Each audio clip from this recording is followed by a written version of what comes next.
tonight with the breaking headline late today that they are now tracking a suspected Chinese spy balloon hovering over the northern U.S. The Chinese spy balloon is part of a much broader intelligence program. A diplomatic row has erupted between the U.S. and China. The U.S. has decided to monitor the balloon instead of shooting it down, even though it's apparently still gathering intelligence as we speak. Why hasn't the Biden administration shot the spy balloon down? And the message they're trying to send the world is, look, these guys can't even do anything about a balloon flying over U.S. airspace. How can you possibly count on them? Another day, another huge embarrassment for Joe Biden. And like all the others, the Afghanistan withdrawal failure, the border crisis, the economy, this Chinese balloon fiasco is putting you in danger. But this screw-up may be even worse than the ones before it.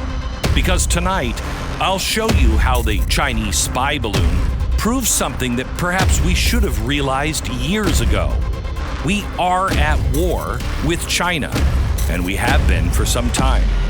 It's a Cold War, so far at least, but their blatant show of surveillance in our airspace and beyond shows that our communist comrades are willing to up the ante.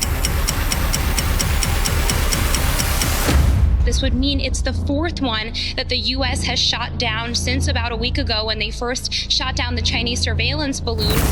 Tonight, the possibilities of what could come next and how China could use this Cold War to take down the United States. Tonight, Cold War with China, the playbook to take down the U.S. exposed. One of these days, I'm going to come on this show and say, hi, America. I got nothing. Everything's fine. But it ain't tonight. So what exactly is going on in the skies over North America? Well, what was happening under the sea with the Nord Stream pipeline? The Nord Stream one was bad, too. I mean, there were sweaters coming up. Anyway, what happened? Who did that? Did we do that? We have some big boy pants that we need to put on and ask some real serious questions beginning tonight, because I believe we are marching to war. But were they mistakes? 4 objects now have been fired on and destroyed in both Canada and the United States by the U.S. military. 4. And so far, the only official word we've gotten from the government is that one of them, which they first said was no threat and a weather balloon, was a Chinese spy balloon. Lawmakers have been screaming for transparency, at least some explanation on, hey, we don't want to run out of missiles. What are you firing at? But surprise, surprise, the Biden administration ain't really saying very much. We are, I guess, expected to believe this is normal. America, this is not normal. Yesterday, I talked to senators, I talked to House members who told me they went into a security briefing. This is constitutional. You're supposed to go in for an intelligence briefing. You can ask any question and get your questions answered. They walked out knowing less than they did when they walked in. It's a fiasco at best.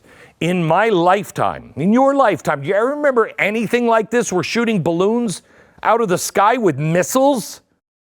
Okay, let's start with what we supposedly do know. According to the government, with what little information they have told us, the first object was shot down on February 4th, and it was a Chinese spy balloon that is just part of an intelligence gathering operation, which has flown over more than 40 countries. Okay, I didn't know that at the beginning when they were saying that it was no threat and a weather balloon. Gee, that's kind of weird, isn't it? Because it sounds like the government actually knows quite a lot. I mean, they know about the program. They know about the 40 plus countries that these balloons have flown over for spying reasons. Why hadn't we heard about this? And the government probably has standards and procedures in place to respond. Well, no, actually, they don't. Let me go take you through this timeline. This is the up and away in my climate change balloon.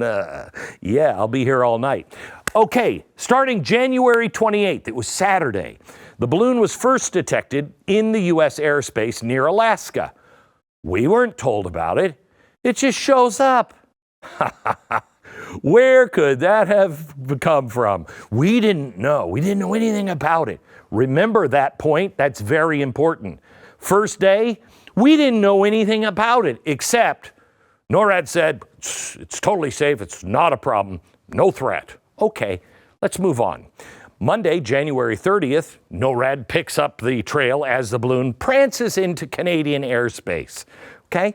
An adversarial surveillance tool hovering over Canada, no response from their military or our military, and zero communication from the government. Remember, they don't even know what it is at this point.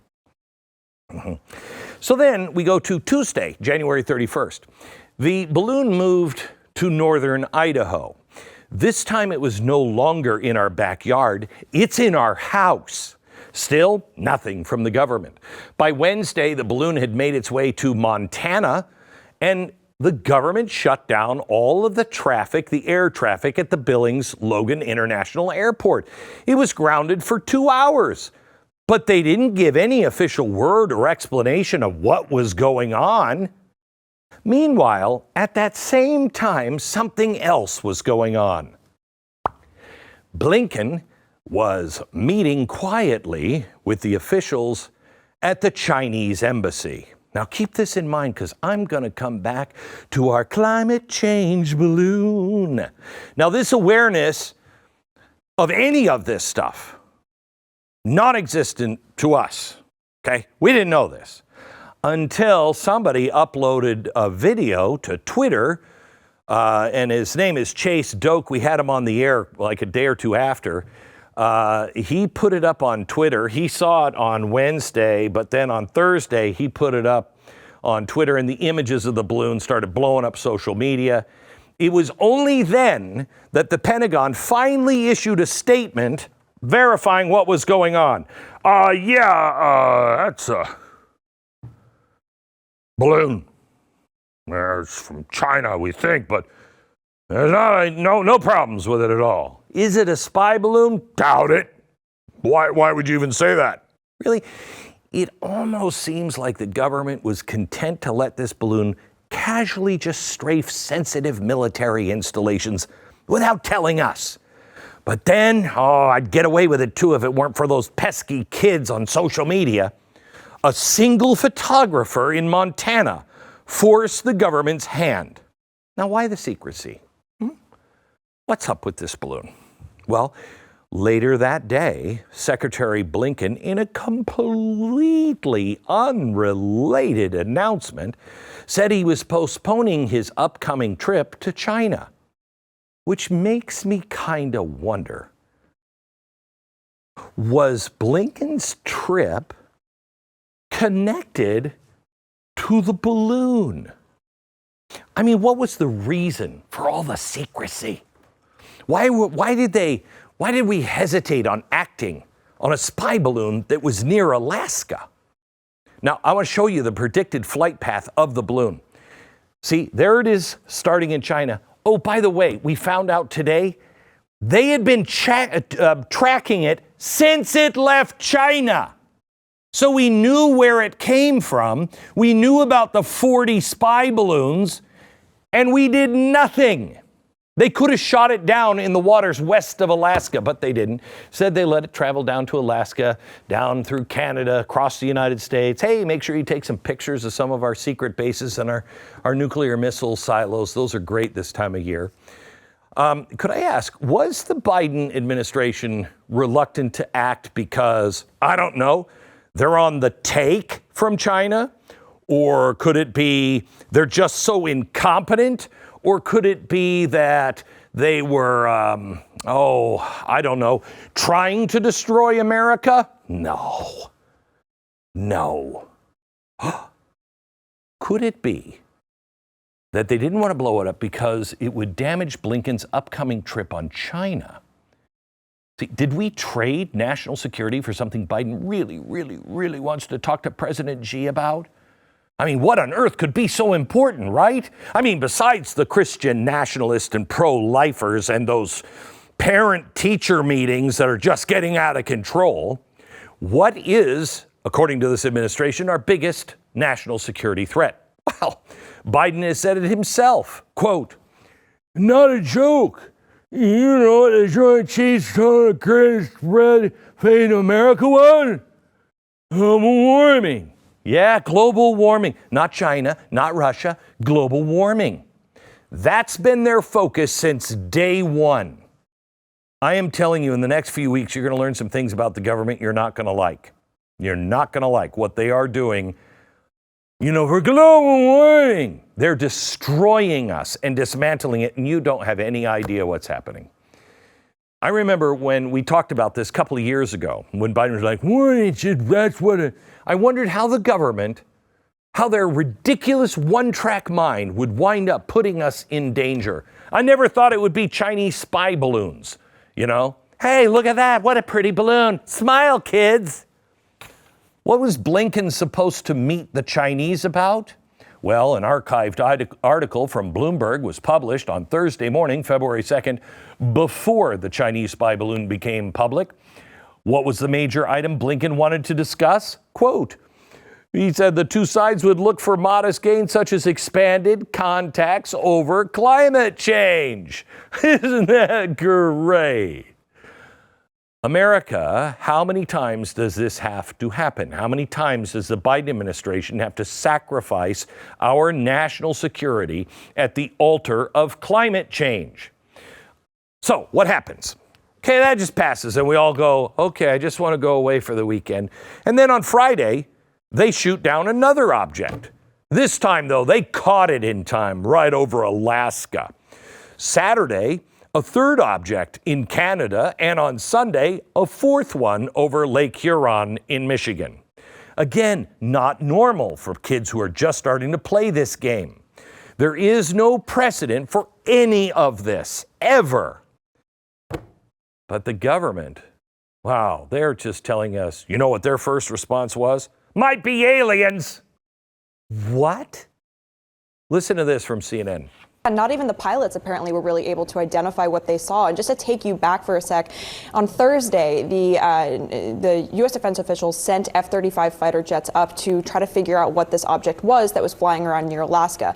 Those pilots, we have learned, have given very conflicting accounts of what they actually experienced, with some pilots saying that the object interfered with the plane's sensors, other pilots saying that they didn't really experience that, other pilots saying that when they looked at the object, they could identify no identifiable propulsion system, and they did not know how it was actually staying in the air, cruising at that altitude of about 40,000 feet. So we have anonymous sources suggesting E.T. was up there screwing with my defibrillators in the plane. And it doesn't stop there. The U.S. Air Force general that oversees all of our airspace over North America was asked recently, can we rule out aliens? His quote, I don't rule anything out. What? Then he went on to describe the objects in more detail. Quote, I'm not going to categorize them as balloons. We're calling them objects for a reason. I'm not able to categorize how they stay aloft. Could be magic. It could be a gaseous type of balloon inside a structure, or it could be some sort of propulsion system. But clearly, they were able to stay aloft. Aliens. There is a greater chance that it was the wizard returning to the state fair in the big balloon marked Omaha. Are you kidding me? Now, Fox News reported U.S. officials told them that all of these objects were balloons. The official described the object as, quote, a small metallic balloon with a tethered payload. It probably could have been some kid with a Mylar balloon that just floated away. It's oddly specific given the fact that one of the nation's top Air Force generals described something completely different, not to mention whatever sources CNN is talking to. Just so you know, it's not an alien, okay? Are you telling me aliens traveled from multiple light years away from us to visit, and they keep their spaceship and all their extra special stuff parked upstairs, and then they come down in a balloon? and we shoot them out of the sky? I don't think so. Whatever official spoke to Fox News, their account seems to line up with what Congress has been briefed on. Chuck Schumer said Sunday, all 3 objects we shot down are believed to be balloons. So why the conflicting? Let me just go through this. No threat, then weather balloon, then it was a spy balloon, then we got other balloons, and they're possibly aliens. Well, they're balloons, but they're the size of cars. Well, they're really not. Have you ruled out aliens? Well, not entirely. Yes, then today, no aliens. These are balloons, probably just private balloons, but nobody has claimed them. What? Why are we shooting them down? We don't even know what they are. We don't know if they're dangerous. We have no idea. And why are we sending a missile to the payload? Why don't we just hit him with a dart and bring the balloon down? My gosh, why was the first one allowed to traverse the country and these are not? I'll tell you one reason. Because Joe looked guilty as hell, and now he knows he didn't pass the test with the American people or China, and he looks weak. Gotta kill anything that comes in to our airspace. I don't have any idea whether all of these balloons came from China, but I do know that the first balloon exposed this administration big time, and we watched it launch. They had no idea how to handle the Chinese aggression while at the same time prioritizing climate change discussions with President Xi. China made them look weak. Then they scrambled to shoot down everything that looked remotely suspicious. Does it look like a balloon? Get it. Why were we not prepared for this if we knew that they had 40 of these things that had crossed over into other people's airspace? The chairman of the House Intelligence Committee recently said, quote, "We don't really have an adequate radar system, and we certainly don't have an integrated missile defense system. We're going to have to begin to look at the United States airspace as one that we need to defend." I'm sorry, haven't we always looked at our airspace that way? I thought we did. I thought maybe that should be really kind of close to the top of things our military does.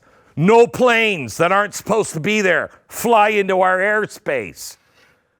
I mean, here we are. We're supposed to be the most capable military in the world. How many billions of dollars have you spent just on the missiles that you seem to be firing at birthday balloons?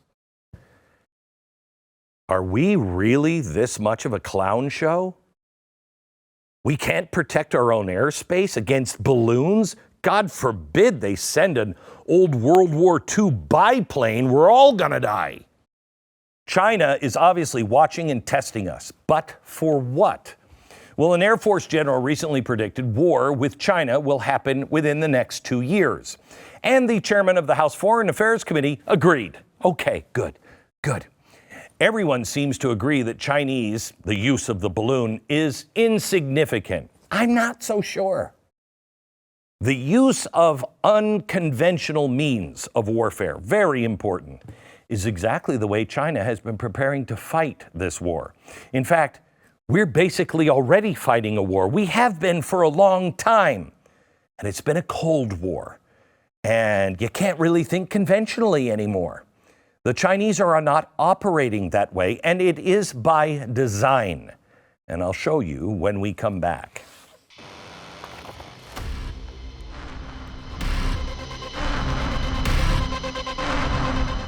I don't know about you, but I sleep like a rock. I don't have a worry on my mind, you know? Yeah, sure, the world's being held together with duct tape, you know, and a little bit of Elmer's glue, but I mean the good stuff. Every day we're thrown into new distractions from the reality that we're all about to face. Between the government trying to print their way out of debt, global military conflicts, looming food shortages, balloons. What are you going to do for your birthday party if they're all gone, blown up by the government? It's a necessity. Preparedness, it's a necessity. Next week, come with a little notepad to watch the show, because we're going to show you things that you need to prepare. But when it comes to food, My Patriot Supply has their 3-month emergency food kit. It comes packed with tasty, and I do mean tasty. Not that I've ever tried them when there wasn't anything in the kitchen and I was too lazy to go to the store. Didn't happen, honey, didn't. All the meals are over 2,000 calories. And right now you can automatically get $200 in free survival gear with each kit that you order. These products will save the day when a crisis comes in, and it is coming. Self-reliance, your option. Do it now. MyPatriotSupply.com. Get $200 worth of free survival essentials with your 3-month emergency food kit. Everything is in stock, ready to go. Free shipping. MyPatriotSupply.com. Okay, I mentioned before the break that we have to change the way we think regarding the Chinese and how they're fighting us. For example, a balloon kind of seems like something you bring to a birthday party, but Chinese satellites, they can get all the intelligence they want that the balloon could get. I'm pretty sure we've heard the Biden administration say the same thing, but what else could a balloon be used for? Well, the Washington Examiner recently pointed out testimony during a joint session of Congress back in 2015. The topic was, how vulnerable are we to EMPs? I want you to listen to this part. Even meteorological balloons could be used to loft a nuclear weapon 30 kilometers high to make an EMP attack. Oh, so that's how our enemies think. It's how the Chinese think. Over the past 2 weeks, they've proven that we are not prepared. We're dummies. We are in a Cold War with China. We're about to get into a hot war with Russia. But Team Biden, well, we gotta stop all the oil and get all the furry bunnies masked or something, because it's gonna get hot or cold, rainy or deserty real fast. They're hiding their heads in the sand, including the enablers in the media. I recently saw this article in Politico. What Cold War? U.S. trade with China hits record high. The article references recent Commerce Department data that shows a new trade record between the U.S. and China, $690 billion. So we're really friends, Charlie Brown. Oops, did I take the football? Now, I wonder if there's a historical reference here. Let me show you this article from British Library that describes trade in Europe before 1914. How weird! Wow! Trade between countries like Germany, France, UK, and the United States exploded leading up to World War I. The economic situation led one British writer and a member of Parliament to declare that war had then become irrational. No one's going to threaten to annihilate each other because we're all tied together economically and times are good. 2 world wars followed right after that. No one studies history anymore, and no one appears to be willing to admit what is happening with China. They're in trouble. A retired Air Force general named Robert Spalding recently wrote a book on what China has been doing, and it reminded me of another book I saw a few decades ago written by members of the Chinese Army. I'm going to come back to the Chinese book in a second. But Spalding's book, Stealth War, describes in detail what we're up against. China's unconventional Cold War with us includes intellectual property theft, infiltration of domestic society and institutions, the erosion of domestic political and economic institutions, fair and unequal trade practices, espionage in the United States, foreign investment manipulation, debt trap diplomacy, and Belt and Road. Hello? This is describing the Cold War with the Soviet Union. But we didn't downplay it then. That's why we won. All of this reminded me about a book written by 2 members of the Chinese Communist military back in 1999. It was called Unrestricted Warfare. I highly recommend you pick up a copy. It was written in the aftermath of the first Gulf War. That's when they realized, we're really behind. The speed, lethality, and precision of Desert Storm scared the crap out of China. They knew they could never defeat the United States in a conventional war.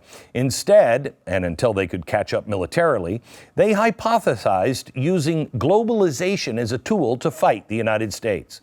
The authors called it a non-military war. And what they actually list out is several ways of fighting, directly quoting the book here. Psychological warfare, smuggling warfare, economic, media warfare, drug warfare, network warfare, espionage, technical warfare, creating monopolies, resource warfare, plundering the world's resources, cultural warfare, international law warfare. Any of this sound familiar? These are just some of the ways China assessed, well, we could probably beat them if we did some of these things. They said these have, quote, the same and even greater destructive force than military warfare.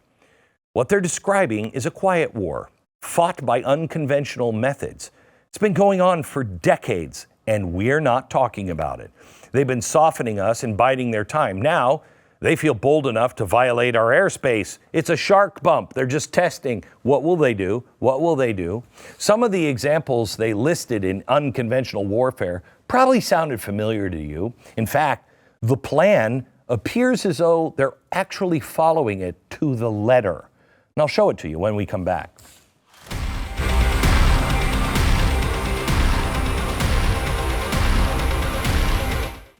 In case you think that home title fraud is only the kind of thing that happens to other people, I mean, honey, lovey, we don't have a home that anybody would steal. Let me play for you here the audio of a convicted thief who forged names on homes like your home. Nobody thinks that I can take their house and borrow against the house. No, I have title insurance for that. No, it's in my name, or he would have to get some special document. They would call me. You know, nobody's calling you. After I've stolen the title, borrowed against it, or sold the property, or done whatever I've done with it, it's 60 to 90 days to even figure out that they're the victim of this crime. You know, by that point, you start getting foreclosure notices, and you realize you've got 4 mortgages on your house. Not only that, you don't even own your home anymore. It's not even in your name. You could be a victim and not even know it. Here's how to protect yourself and verify your home's title is still in your name. Just go to HomeTitleLock.com. Use the promo code RADIO. Register your address for a no-obligation home title report. It's a $100 value free. Get your free home title report at HomeTitleLock.com. Promo code RADIO. So one of the biggest reasons we have failed to counter China is that we've just misinterpreted what their true intent was. I don't know if we've misinterpreted it or we were okay with it because they're making things easy. Prices are cheap. Biden can get rich. All of his kids will be rich. We've seen it a million times over the past decades. Why is China committed to stealing intellectual property rights? They just do it. Oh, well, they're shady. But they're trying to transition to a better economy. You know, China is the future. Why is China scooping up so many resources and gaining a monopoly on dang near everything? Why is China targeting us so much with espionage and cyber attacks? Well, a little book called Unrestricted Warfare came out in 1999. It explains all of it. The actual intent is to use all of these things together, which in their own words have, quote, the same and even greater destructive military force greater force than military warfare. Wow, so they have been fighting a war, and the vast majority of Washington has been completely oblivious. No one has heard about this, huh? Wow. Or maybe people picked sides and they were like, I'm going to be with China because I could get rich and so can all my kids. I want to take you to this book. This is taken directly from their book. And if you look at all of the means of unconventional warfare, and you take them all together as a whole, it's kind of telling. First one, psychological, media, and culture. Now, have you noticed how many Hollywood movies are made with Chinese money now? And how their culture is actually being introduced to us through Hollywood movies? Their stranglehold on Hollywood gives a whole new meaning to the words red carpet. It's exactly what happened with Germany in the United States and Hollywood. There's probably not a movie out there that Hollywood wasn't tweaking after bowing to their Chinese masters. Movies like Iron Man 3, World War Z, Bohemian Rhapsody, Star Trek, Alien, Skyfall, Doctor Strange, all changed to appease China. And China's psychological warfare doesn't end with Hollywood. The media, mainstream media, another big target. BBC takes money from Huawei, who is sanctioned by the U.S. government. Chinese state-run media paid over $1.6 million to the American news outlets in a massive advertising campaign. Time Magazine, the Los Angeles Times, Foreign Policy Magazine, Financial Times, Boston Globe, and several others were all involved in various ways. These are just some of the examples of China's psychological warfare, and their target is American and Western culture as a whole. You kids on TikTok? The next time you hear anyone in Hollywood or the media give some lame excuse for partnering with China, read them this quote from Unrestricted Warfare.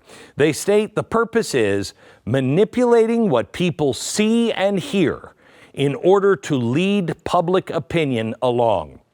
Well, they're just nice people. And have you had Chinese food? It's delicious.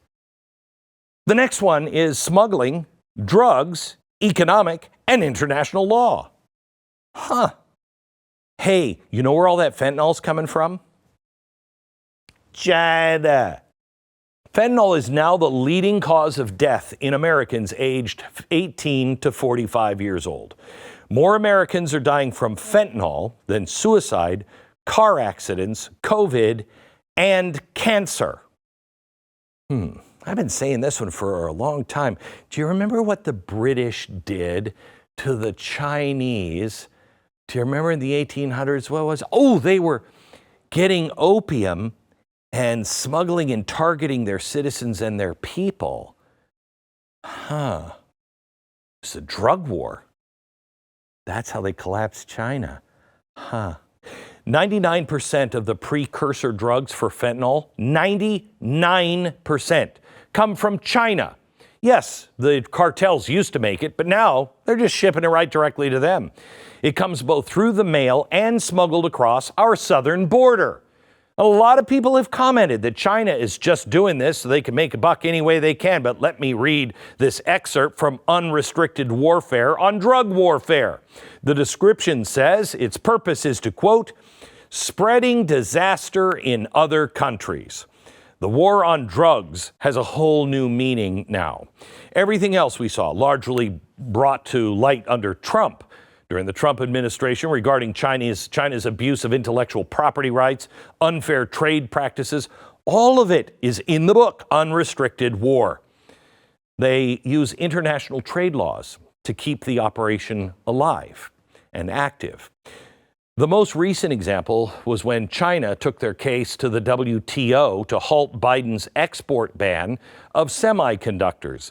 International trade law was one of the biggest areas of vulnerability that China mentioned in Unrestricted Warfare, and they've been gaming it now for decades.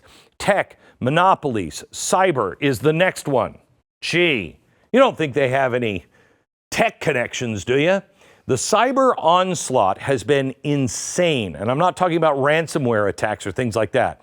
When they decide to send a cyber attack, they go right for the throat. In 2004, a single Chinese cyber espionage ring hacked U.S. military labs, NASA, and the World Bank. In 2006, they hacked the U.S. State Department. They hacked the Commerce Department, the Naval War College, the U.S. Senators, the Commerce Secretary, even Lockheed Martin's F-35 program. How much worse will it get if a large portion of the world adopts Chinese 5G technology? Huawei, ring a bell? That's exactly what they had in mind when the authors of Unrestricted Warfare wrote about the creation of technological monopolies. The entire world is just playing right into their hands. Espionage? Oh, I don't know. Or as they say in France, espionnage. A few months ago, the nonprofit human rights group Safeguard Defenders released a report. It exposed 110 Chinese police stations all over the world. 4 Chinese police stations were in the United States. What? Chinese agents operated out of these police stations here in the U.S. to spy on dissidents and threaten their families if they didn't return to China. God only knows what else they're up to. How does this happen in our country and nobody seems to care? I've talked about it on the air. Nobody seemed to care. How about all the money that's going into all of our universities? China has been so incredibly efficient on infiltrating our own government officials, especially the Democrats, but it's in with the Republicans as well. Chinese spy programs have been linked to Dianne Feinstein, Eric Swalwell, Thang, and Representative Judy Chu. Now, these are just the ones we caught. Not to mention the Biden family business deals. Democrats clearly have a China problem. However, may I point out, Mitch McConnell and his wife, tons of corruption and Chinese money. So overall, there's been 160 incidents of Chinese espionage since the year 2000. And these are just the ones the government has acknowledged in the news. 89 of these incidents occurred after Xi Jinping came to power. This is only going to get worse. Next one, resource warfare. Oh, this one's good. The authors of Unrestricted Warfare listed resource warfare as the top strategy. They described it as, quote, grabbing riches by plundering stores of resource, economic aid warfare. What does that mean? Grabbing riches by stealing resources. Well, I know they have an awful lot of land. That's a resource here. I know that we're selling our strategic oil reserve to China. What else could that mean? Well, China leads the world in both steel and aluminum production. We don't do that anymore. They have the largest reserves of rare earth elements than anyone on the planet because we don't dig for ours. The same ingredients for the green revolution, Build Back Better, are all in China. China produces 63% of all of these materials, all of them. We produce 12%. Houston, I think we have a problem. Is anyone paying attention? My hope is that recent Chinese spy balloon is waking some people up that we're, in fact, in a Cold War with China, and we have been for a long time. Whether Washington accepts that or believes it, the Chinese actually do. They've been fighting this war for a very, very long time. And we are really far behind, but there is a new twist to the plot. As I said at the beginning of the show, who blew up the Nord Stream pipeline?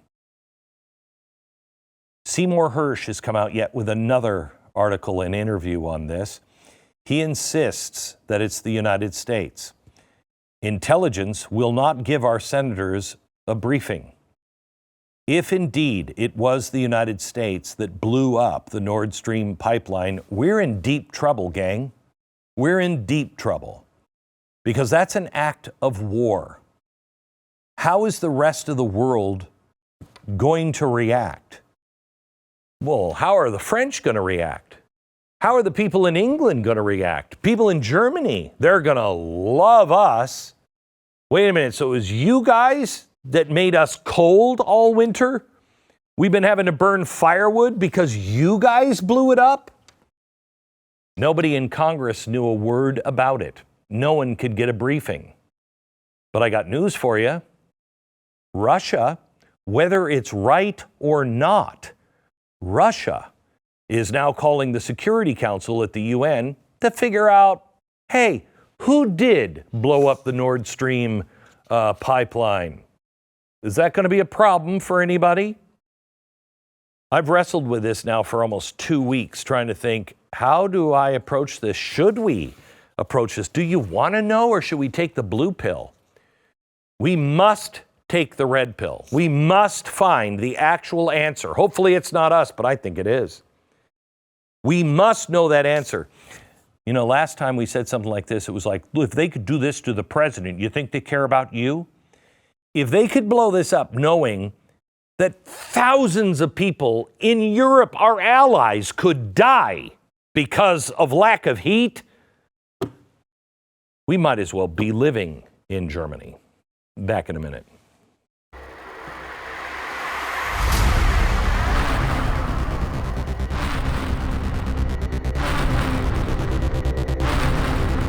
sometimes you got to ask yourself, when is enough enough?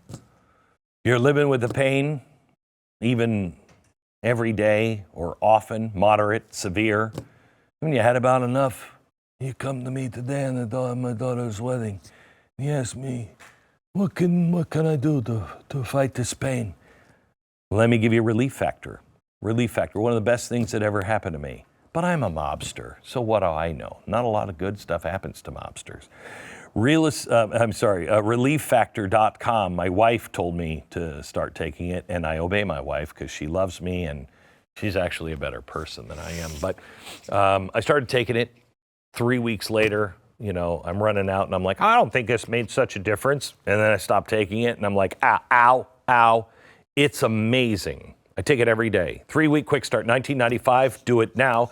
Get your trial pack now at ReliefFactor.com or call 800-4RELIEF. 800-4RELIEF. That's ReliefFactor.com.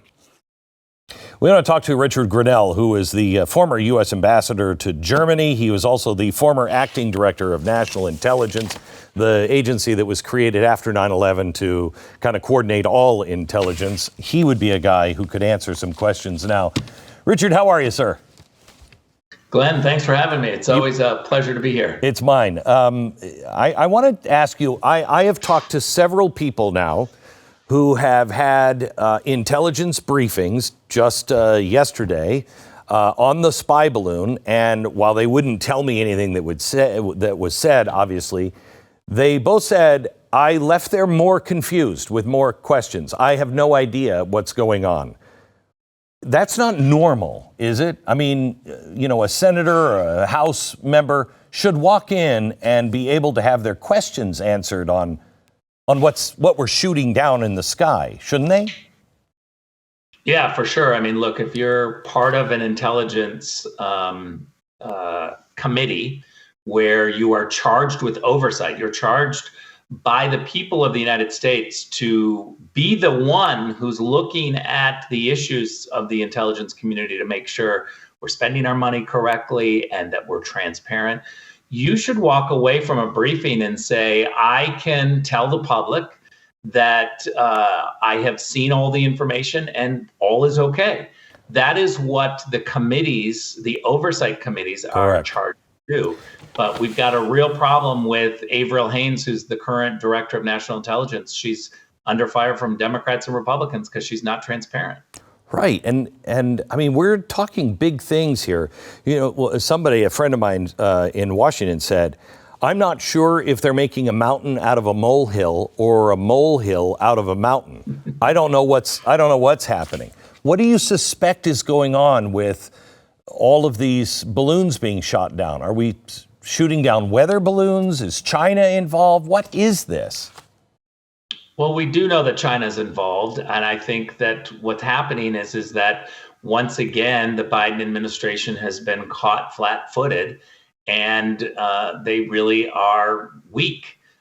Look, I think to explain this, we all know what America First means. We all know what it means to look at issues and put America first. But the Biden team from the very beginning, Glenn, made it perfectly clear that they were interested not in America first, but consensus, whether it's consensus with the Europeans, consensus with the Chinese.